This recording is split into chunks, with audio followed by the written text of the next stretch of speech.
evening and welcome back to Citizens Review. I'm Aaron Ferguson, and this is the show where we are independent, accurate, and bold. I want to say thank you to our sponsor, Bijou Turner, who sells their materials downtown. You can check their store out and buy some of the stuff. And we thank them for their sponsorship. We encourage other people to sponsor because without sponsors, we would not be here. So,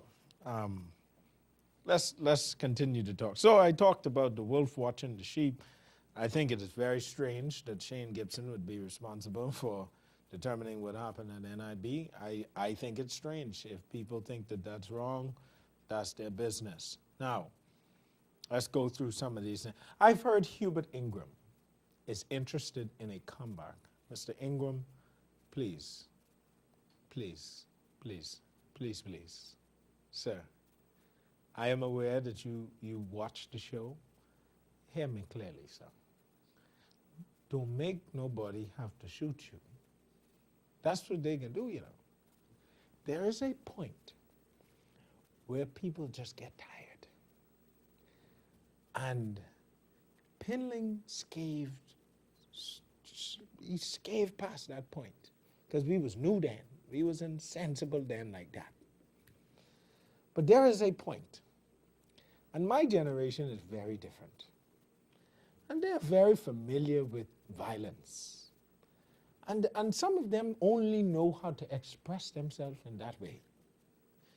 So, sir, please, save us the heartache and the despair. And just stay in your house. Call Hubert Minnis, give him some tips, you know? Because as I said with Granville McCartney, and I will say this again with Hubert Minnis, and the FNM seems to be turning out these upstarts. You either have it or you do not have it. I never thought Granville had it, and obviously the people agree. I didn't think Hubert Minnis have it, and it is becoming clear that people agree. He just don't have it. And so that does not mean that only you, Mr. Ingram, has it. That means that the FNM is in search of finding their face. Allow them to search. Perhaps help them to search. Not like you helped the people in Abaco to search, because that was a challenge search. And if that was your recommendation, sir, I caution you, leave the FNM alone, let them pick by themselves. Because those gentlemen in Abaco, to me, were not impressive by any measure of political standard. I don't know them personally. I don't know them as fathers. I don't know them otherwise, other than politically, and politically, they shy from being exceptional. So if that was your suggestion in Abaco, don't help the FNM. Stay in your house. But stay in your house nonetheless, Mr. Ingram. Because I can't, there's only so much we could take. You know, it's only so much of Hubert Ingram anyone can take at any given point. So relax yourself. Relax. A word to the wise, Mr. Ingram, ought be sufficient. Next, Grand Bahama. You know, the PLP promised us from last time they was engaged the Ministry of Grand Bahama. It was supposed to be Pleasant Bridgewater. They lied. The guest Ministry of Grand Bahama this time, Michael Davil is in charge, and I see no difference. The Port Authority is still a small group of people that is reigning the tyranny of poverty and non-productivity over a group of Bahamians, and it is unethical, it is immoral, it is unjust, it is out of order, it should be stopped, it has to stop. It's to the point where now everybody in Grand Bahama either work for the port or the container port, and there is silence. The silence of the lambs, I call it, in Grand Bahama. It's sickening. Every time I go home to my birth home, I was born in Iran. I grew up between Williamstown and Seagrape. And every time I go home, there is an air of despair. You drive around at night and the lights off. The power company, the Grand Bahama Power Company, has been allowed to rain sheer economic, structural violence on people in Grand Bahama, all at the bidding of the drop line. It is sickening what happens in Grand Bahama, and the lip service of Michael Darville or any other Grand Bahamian. I told this to Shivago Lang, I'll tell Kwesi Thompson, I'll tell any of them, Nico Grant, all of you who sit and act like you all don't know what's going on are sickening, because you are the good men, supposedly good men, who do nothing as that small minority rain terror on people in Grand Bahama. And there will come a day of reckoning, gentlemen, where it cannot persist. There will come a time when people of moral character don't sit and let it continue to happen. There will be a day when Bahama Rock can't just blow up the damn earth and mess up people's homes at the entrance of 8 Mile Rock. There will come a day when the Port Authority, and it's in all of its disgrace, will stop going to graduations and insulting Bahamian children with little $2,000 scholarship for nothing. There will come a day where that will be stopped. And I am not talking to Ian Roll, who may take this as an offense, because you ain't big enough. I talking to the people who own it. So back aside, recognize where it is you stand in this equation, and let me speak to the people who are in charge. Email this video to them, Ian Roll, if you're watching it. But what is happening in Grand Bahama is nothing short of sick. It reminds me of the extraction of resources in countries in Africa and the complete demolishing of the local population, the complete disregard for lives of people. That is what I see happening in Grand Bahama. From the accident at the container port, where our Prime Minister at the time, Hubert Ingram, stepped in prematurely and said that it should be fine, there will be findings that are clear, all the way to the man and the woman who trying to raise a family and can't pay the light bill because it's unjustly assessed. Grand Bahama is a sickening situation. It's sickening. Next. Listen, I can't talk about everything today because there's plenty to talk about. What we got here? Let's see. What we got? Bahama. I didn't tell y'all over and over. That ain't gonna work. You can't have an Atlantis and Bahama on the same island. That ain't gonna work. I think Chinese are wonderful people, but they are different thinking people. They come from different background. They analyze and assess situations very differently. While I think that Bahama will not fail, because I am pretty sure that the Chinese will figure out a way to make it work. Whether they gotta reduce them room rates to $50, they will make that work. Because as a noted scholar suggested to me, Gilbert Morris, the Chinese don't care whether their grandchildren make a profit. That's fine with them. See, us, we want to make profit today. Chinese them say, listen, if my grandchildren make a profit, it'll work. I am sincerely doubtful of the ability of the Ismailian family to make anything of Bahama. I don't care what you say, they will make it work. The Chinese will make it work. And when their strategies come into play, we can be in trouble. Atlantis can be in trouble. That's all I can say about that. You don't keep running up and down talking foolishness about Bahama. We can be in trouble. Oil and oil royalties. I was made privy to a blog in London because Bahamas Petroleum Company been trading on the London Stock Exchange for about 2 years now. They've been selling the royalty on them for a long time.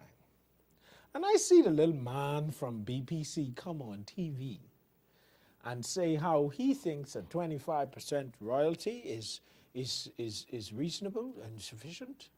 And I thinking to myself, every time I buy Ganap on the corner, it is beef from one fella who just picked Ganap out somebody else Ganap tree. And that fella who want pick Ganap can't come to the person who Ganap tree it is and say, listen, I going to pick Ganap out your tree. And after I pick Ganap out your tree, I am going to sell the Ganap. And once I sell the Ganap, I will give you 25% of the profit of your Ganap tree. What I will say to that young man is that you have to be out of your mind. It is my Ganap tree. You stay out my tree, and I will find somebody to till the soil with my tree and sell my Ganap, and I will make the money because it's my tree. My Ganap tree, you come tell me how you going to come up in my Ganap tree and take my Ganap and go sell the Ganap and give me a couple dollars? He was a stupid man. A stupid man. I don't need the Christian Council to tell me about that. I don't know Jesus' position on petroleum. I believe the Christian Council need to be assessed as dinosaurs. Like Ingram and Christie and Penland and them, they just irrelevant. And so all of us in the Bahamas waiting on them to die so we could be progressive. Okay, that's fine. And the Christian Council too. Same thing, they're irrelevant, man. Why you always let them get you all so excited? They're stupid people. They're fool. Something wrong with their head. Because Randy Fraser can do whatever he feel like. And I could say things about Randy Fraser because the court find the man guilty. Boom. So he did it. In our limited system of justice, Randy Fraser has been found guilty. The Christian Council say nothing. In fact, one of the members of the Christian Council from Freeport, Grand Bahama, and I wish they wouldn't say he was from Freeport, because Freeport is sensible people. Except for when they stay quiet because the Port Authority or the Container Port will take your job. The man from Freeport say that Randy Fraser get too much sentence that wrong, it shouldn't be so much. And so, the Christian Council, you sort of have to understand, the Christian Council to me are like Rodney Monka. They're going to always be there. They will always make noise. It may or may not make sense all the time, but they're a necessary evil or a necessary good. Whatever it is, you ain't got to act like they got sense all the time. That's what you should not do. Because we going to Carifta for Easter, so Jesus got to come to Carifta, because we can be looking up in the sky looking for the resurrection on the field. Now, Stephen Newbold is Jesus this week. On to Stephen Newbold. I want to speak about this because he is a young man. They say 18, 19, one of them. And we have put this young man, we done convict him, we try him, and he gone to jail in our mind. And, we have to be careful about that. We got to be careful. The first thing I must say is, I lived in America for quite a substantial number of years. And so anything to do with black man and police in America, you got to raise your eyebrow and say, what really happened? You always must. And don't think that that's like the man do me something. No. The statistics are clear. Of the 2.2 million prisoners in America, 1.1 million of them are black. And 90% of those are men. But America only got about 45 million black people in it of 350 million. So 12% of the population makes up 50% of the prison population. Unless you're stupid enough to believe that black people are inherently more dangerous than white people, then there is something wrong with that statistic. Further to that, there is a statistic generally that suggests that of the crimes committed in America, white people get arrested 75% of the time. Black people get arrested 25% of the time. So obviously less black people, they committing less of the crime in terms of arrest. But in terms of convictions, you know, like when you go before that judge and jury of your peers, convictions, blacks get convicted 75% of the time and whites get convicted 25% of the time. So whites arrested 75, convicted 25, blacks arrested 25, convicted 75. Something wrong with the numbers. I don't trust the American justice system by no measure, and neither should you. You should also know this. The American system has something called the prison industrial complex that trades on Wall Street. So, like with old folks' homes, you build a prison and the government will pay you a certain amount of money per day for every prisoner you house. It is a profitable business. And their business is so profitable that there are companies in the United States that have built so many prisons for so many millions and billions of dollars that they now trade their companies publicly on Wall Street because they got plenty niggas that they want to house. And so these companies also fund different things for police officers, and it just so happens that these police officers funnel criminals into the prison. Another fun fact, the United States has the biggest prison population of any country per capita in the world. That is not a mistake. It is a complex, a prison industrial complex.